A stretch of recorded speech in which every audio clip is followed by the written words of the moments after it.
Welcome to Martin Survival. You know, one of the things that I have found to be very important and comes in handy in the field is a good straw.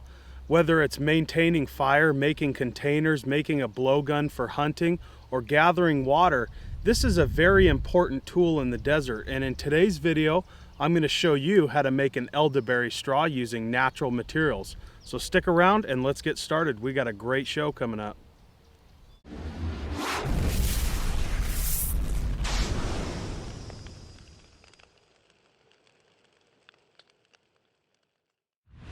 Alright, so I want to welcome you back, and the first thing I'll go over before I start covering materials is a near complete straw.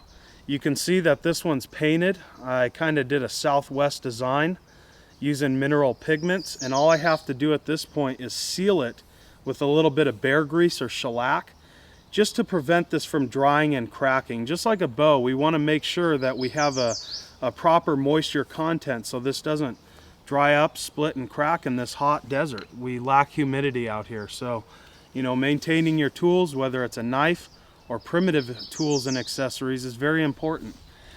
Now moving on to materials I'm going to use. This right here is of course an elderberry shoot, and the elderberry tree is used for so many different things. The first thing is its food source. We can gather the berries, we can dry them out and make a raisin, and it's a great trail food. It's kind of sweet in taste.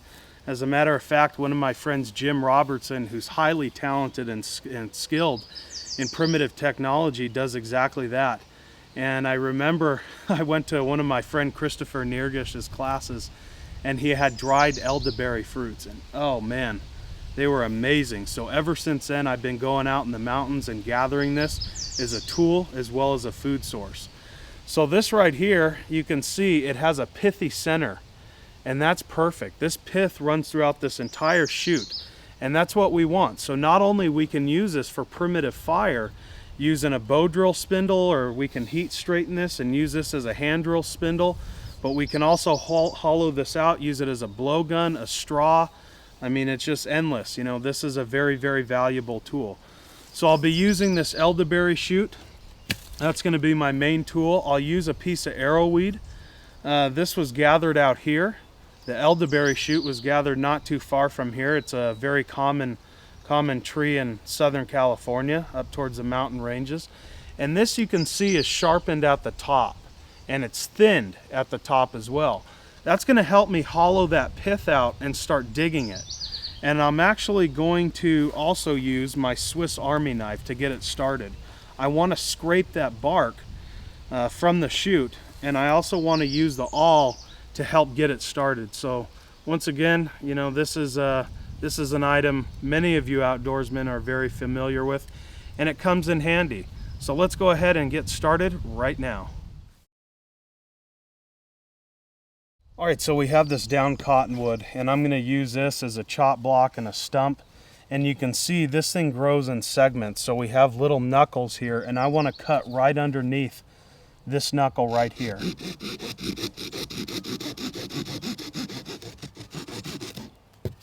Okay.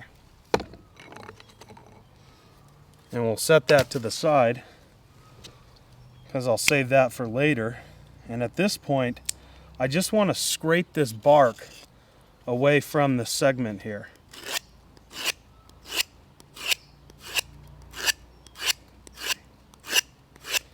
And then if you want to add different pigments, yellow ochre or red ochre, even different vegetation pigments, and paint this, you want to make sure you sand it nice and smooth. So you can do that with sandpaper, sandstones, or if you want to take the naturalist route, granite would be found out here, and that'll work just fine.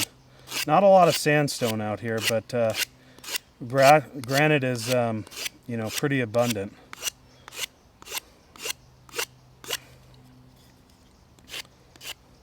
And then we can also scrape this with obsidian, a piece of quartz, if we don't have a knife.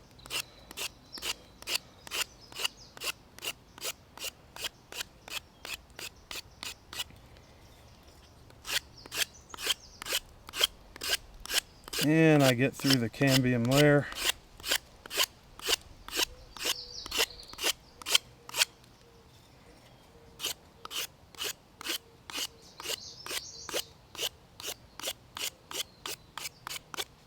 and you can see what we're left with. Took the bark off, and at this point I can use the awl on my tool and get this thing started. So I just kind of dig in, and you see how that just slips right in there, and we can slowly chew away at this wood on both sides, just like this. And that awl really comes in handy, you know, punching leather, sewing with, and hollowing out certain tools like this. There's probably a good 1,000 uses for a good awl, and the Swiss Army knife has a very sturdy one.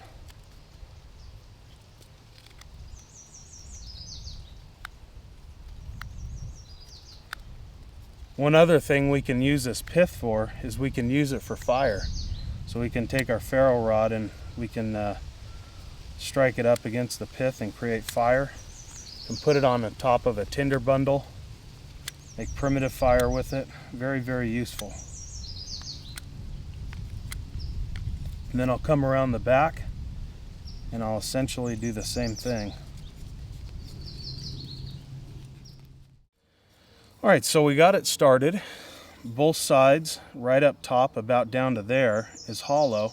So at this point I have this piece of arrowweed, and that's where this comes in handy. I just slowly dig away at that pith once again. So I just kind of twist it in there, just like this.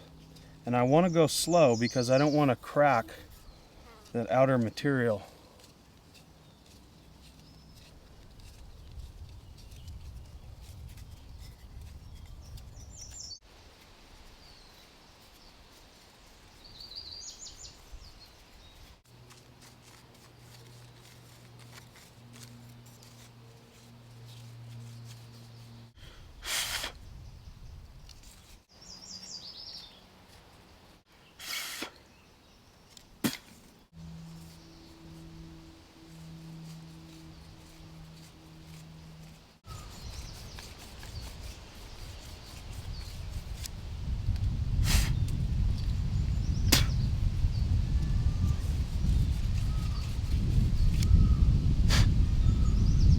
All right, so that is complete.